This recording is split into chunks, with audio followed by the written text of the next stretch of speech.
Assalamualaikum warahmatullahi wabarakatuh. Perkenalkan, nama saya Fitri Rahayu dengan nomor induk mahasiswa 17 Saya dari kelompok 6. Di sini saya akan menjelaskan mengenai konsep fana dalam ilmu tasawuf gitu. Sebelum lanjut, apa itu konsep fana dan fana sendiri itu apa? Sebenarnya fana itu merupakan salah satu sifat yang bisa dibilang terpuji yang tidak bisa lepas dari sifat bako gitu. Dalam ilmu tasawuf sendiri, sifat bako merupakan kekalnya sifat-sifat terpuji dan sifat-sifat Tuhan dalam diri manusia gitu. Kenapa kekal? Karena di sini yang ada dalam diri manusia itu hanya sifat lahiriah, karena sifat basyirohnya itu telah hilang. Sebagaimana yang telah dikatakan oleh Ibnu Qayyum bahwa fana dengan bako merupakan satu kesatuan yang emang susah dilepaskan, karena keduanya itu merupakan sebuah jalur atau sebuah alat untuk mencapai seorang sufi itu pada tingkatan itihad. Lalu apakah itihad sendiri? Itihad merupakan penyatuan antara batin atau rohani dengan Tuhan, seperti itu.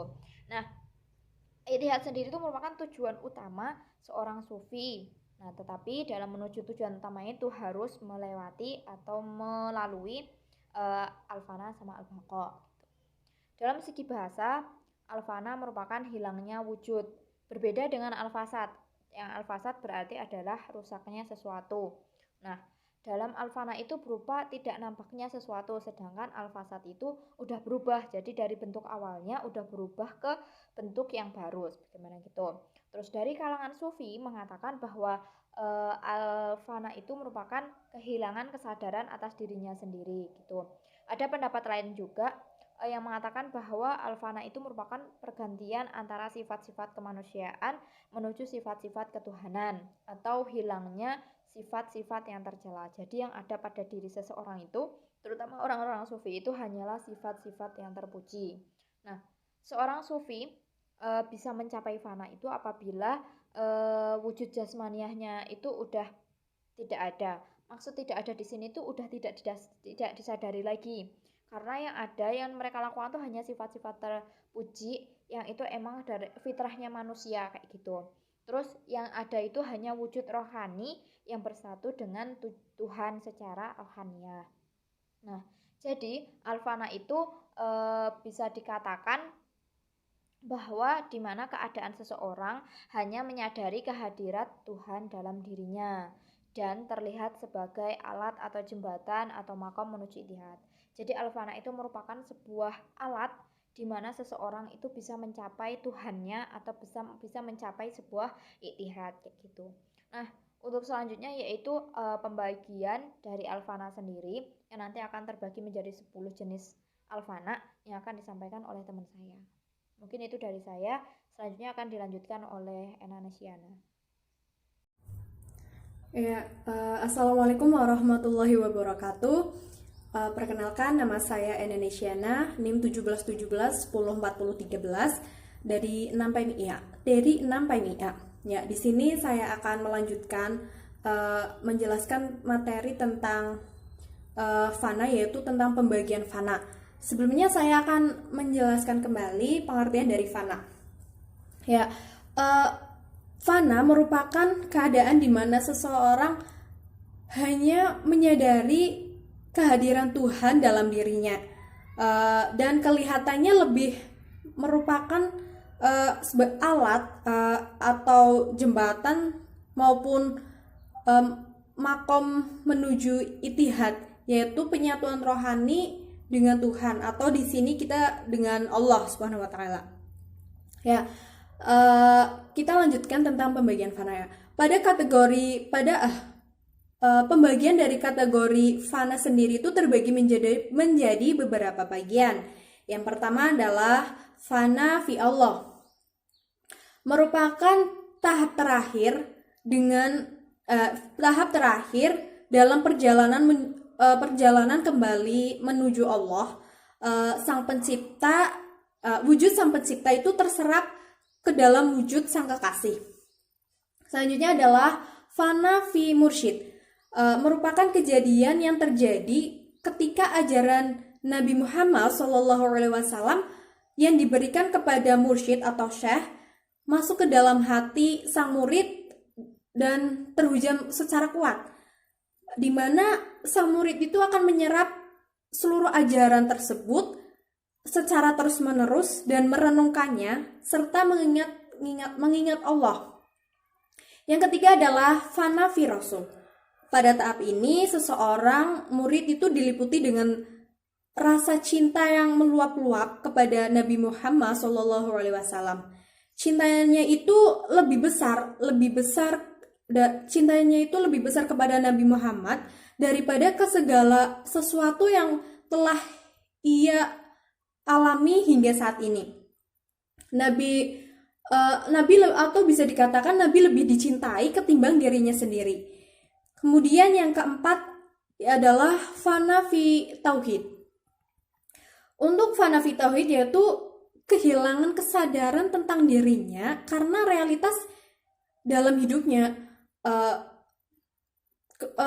karena atau bisa dikatakan karena dia itu telah melewati tahapan-tahapan yang sebelumnya ia lakukan, yaitu yang pertama fana fi Allah, kemudian fana fi mursyid, fana fi rasul, dan selanjutnya adalah fana fi tauhid. Jadi ia itu tidak melihat, mengetahui, dan tidak merasakan apa-apa selain Allah. Nah, kemudian yang kelima adalah fana an al mukhalafat ya, yaitu sikap dan perbuatan yang telah dilakukan telah jauh dan sirna dari dosa, dari suatu dosa. Semua hanya untuk mendekatkan diri kepada Allah. Jadi bisa dikatakan bahwa ia itu selalu melakukan perbuatan-perbuatan serta amal-amalan yang baik, sehingga dia tidak melakukan perbuatan yang dibenci oleh Allah. Kemudian yang keenam, fana an kulma siwalah. Ya, pada tahap ini Sufi menyadari bahwa zat yang betul-betul ada hanyalah Allah. Jadi dia tidak meyakini apapun yang ada di dunia ini selain adanya Allah. Kemudian yang ketujuh, ya, untuk fana yang ketujuh yaitu fana an af'al al ibad, atau sirna dari tindakan-tindakan hamba. Seorang sufi pada tahap ini menyadari bahwa tindakan yang dilakukan semuanya adalah atas kendali dari Tuhan, dari balik tabir alam semesta. Dengan demikian, seorang sufi menyadari bahwa adanya satu agen mutlak dalam alam ini, yakni Tuhan atau Allah Subhanahu wa taala. Jadi seorang sufi menyadari bahwa semua tindakan, semua perbuatan yang dilakukan di muka bumi ini atas kendali dari Allah Subhanahu wa taala. Tidak ada yang mengendalikannya selain Allah Subhanahu wa taala. Kemudian yang ke-8. Yang ke-8 yaitu fana an syifat al-makhufin. Ya. Pada fana ini, atau bisa dikatakan yaitu sirna dari sifat-sifat makhluk, pada tahap ini seorang sufi menyadari bahwa segala atribut dan kualitas wujud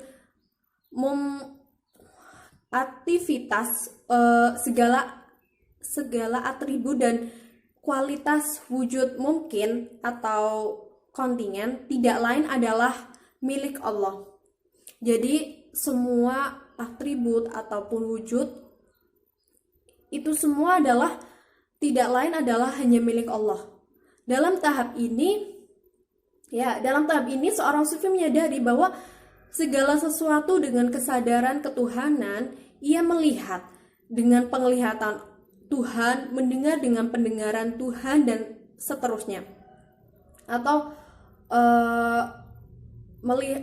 melakukan kegiatan itu dengan atas kehendak Tuhan. Yang ke-9 adalah fana an-zat, atau sirna dari personal diri. Pada tahap ini seorang sufi menyadari non-eksistensi dirinya. dia menyadari bahwa dirinya itu tidak ada apa-apanya selain Allah Subhanahu wa taala. Sehingga apa yang ada di balik dirinya adalah zat yang tidak bisa sirna selama-lamanya.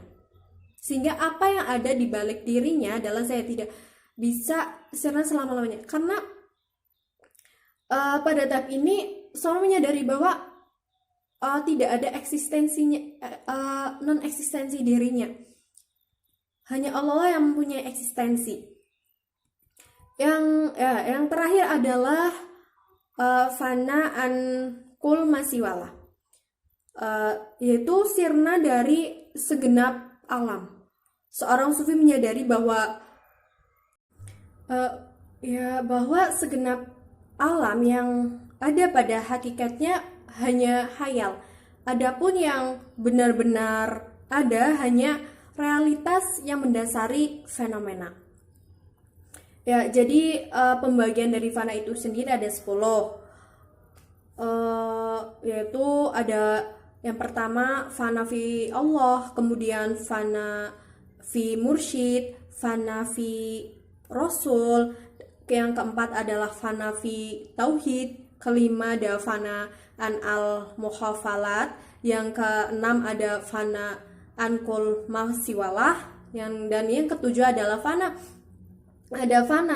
an af'al al ibad, yang kedelapan fana an sifat al makhluqin, yang kesembilan yaitu fana an zat an adzat, dan yang kesepuluh adalah fana an kul masiwalah. Assalamualaikum warahmatullahi wabarakatuh. Nama saya Desanti Prameswari, NIM 1717104012 dari kelas 6 PMI A. Di sini saya akan melanjutkan menjelaskan konsep bako. Bako itu berasal dari istilah bako berasal dari bakia yapko bako, yang berarti al-dawam atau terus-menerus, atau tidak akan hancur, ada terus. Nah, secara harfiah, bako adalah kekal. Sedangkan menurut para sufi itu, bako yang kekalnya sifat-sifat terpuji atau akhlak-akhlak terpuji dan sifat-sifat Tuhan dalam diri manusia. Seperti itu. Karena lenyapnya fana, sifat-sifat basriyah, maka yang kekal adalah sifat-sifat ilahiyah. Dalam istilah tasawuf, fana dan bako datang beriringan sebagaimana dinyatakan oleh para ahli tasawuf. Apabila tampak nur ketasawufan itu ialah mereka fana dari dirinya dan bako dengan Tuhannya karena kehadiran hati mereka bersama Allah. Sedangkan bako adalah kekalnya sifat-sifat ketuhanan, akhlak yang terpuji, ilmu pengetahuan, dan kebersihan diri dari dosa dan maksiat. Untuk mencapai bako ini perlu dilakukan usaha-usaha seperti bertaubat, berzikir, beribadah, dan menghiasi diri dengan akhlak yang terpuji. Maka fanalah yang tiada dan bakolah yang kekal, seperti itu. Fana dan bako itu mempunyai arti yang beda. Kalau bako itu kekal, sedangkan fana yang tiada, yang selamanya, yang hanya sementara. Seperti kita hidup di dunia ini sementara, sedangkan bako itu kekal seperti di akhirat kita nanti, seperti itu. Sekian dari saya. Assalamualaikum warahmatullahi wabarakatuh. Assalamualaikum warahmatullahi wabarakatuh. Perkenalkan, nama saya Siti Nur Fajar Fatimah, NIM-nya 1717104034. Saya dari 6 PMIA akan menjelaskan tentang tokoh pengembangan fana dan bako dalam perspektif Al-Quran. Dari tasawuf, Abu Yazid Al-Bustami itu wafat pada tahun 874 Masehi. Nah, beliau itu salah satu pengembangan sufi dan dari fana dan bako. Dan Abu Yazid itu memperkenalkan faham bako yang sebagai nama kecilnya itu Tafur. Nama beliau itu sangat istimewa dari hati kaum sufi seluruhnya. Ketika Abu Yazid telah mencapai fana dan bako, yang jika tidak hati memahami akan menimbulkan kesan seolah-olah Abu Yazid itu mengaku dirinya sebagai Tuhan. Dan padahal beliau itu hanyalah manusia biasa yang mempunyai pengalaman batin bersatu dengan Tuhan. Ucapan ganjalnya ialah mengatakan tidak ada Tuhan selain saya, maka sembahlah aku, maha besar aku. Dan terkait dalam al-fana dan al-baqo, di mana dalam istilah sufi senantiasa diiringi oleh baqo, tetap harus hidup. Fana dan baqo itu merupakan kembar dua yang tidak dapat dipisahkan. Hal ini dilihat dari pengembangan sufi sebagai berikut. Yang pertama itu, jika keahlian diri dilihat dari seseorang hilang, maka yang akan tinggal itu ialah pengetahuannya. Dan yang kedua itu, jika seorang dapat menghilang kemaksiatannya, maka yang akan tinggal itu ketakwaannya. Dan yang terakhir itu, siapa yang menghilangkan sifat-sifatnya, ia akan mempunyai sifat-sifat Tuhan. Assalamualaikum warahmatullahi wabarakatuh. Nama saya Hanifatus Solihah, NIM 1717104011 dari kelas 6 PMIA. Di sini saya akan menjelaskan tentang implementasi fana dan baqo dalam kehidupan sehari-hari. Nah, dalam menghadapi kehidupan yang serba modern saat ini, ilmu akhlak tasawuf sangat dibutuhkan, di mana saat ini manusia telah kehilangan makna dan tujuan hidupnya. Alam dirubah dengan sesukanya, sungai, pelabuhan, dan pantai dikotori.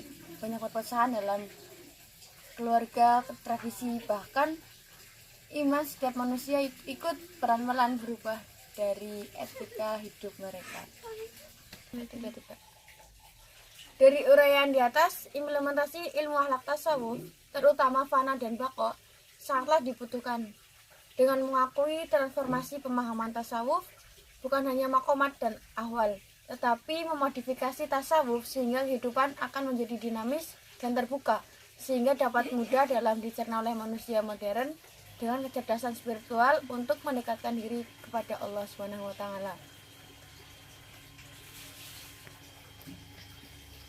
Dari beberapa materi yang telah dipaparkan di atas, kita dapat menyimpulkan bahwa pertama, konsep fana merupakan keadaan di mana seseorang hanya menyadari kehadiran Tuhan dalam dirinya dan kelihatannya lebih merupakan alat. Dari pemaparan teman-teman di atas, kita dapat menyimpulkan bahwa fana merupakan keadaan di mana seseorang hanya menyadari kehadiran Tuhan dalam dirinya dan kelihatannya lebih merupakan alat, jembatan atau makom menuju ittihad atau penyatuan rohani dengan Tuhan. Yang kedua adalah baqo. Baqo merupakan kekalnya sifat-sifat ketuhanan, akhlak yang terpuji, ilmu pengetahuan dan kebersihan diri dari dosa dan maksiat.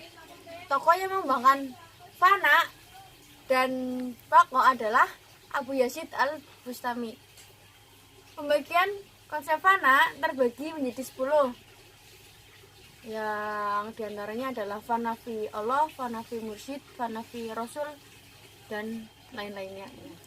Dan yang keempat adalah tentang implementasi dari konsep fana dan baqo, diantaranya yaitu implementasi ilmu akhlak tasawuf, terutama fana dan baqo sangat dibutuhkan dengan mengakui transformasi pemahaman tasawuf bukan hanya makomat dan ahwal, tetapi memodifikasi tasawuf sehingga kehidupan akan menjadi dinamis dan terbuka sehingga dapat mudah dalam dicerna oleh manusia modern dengan kecerdasan spiritual untuk mendekatkan diri dengan Allah. Nah, sekian presentasi dari kelompok 6 tentang konsep fana dan baqo. Kurang lebihnya mohon maaf yang sebesar-besarnya. Assalamualaikum warahmatullahi wabarakatuh.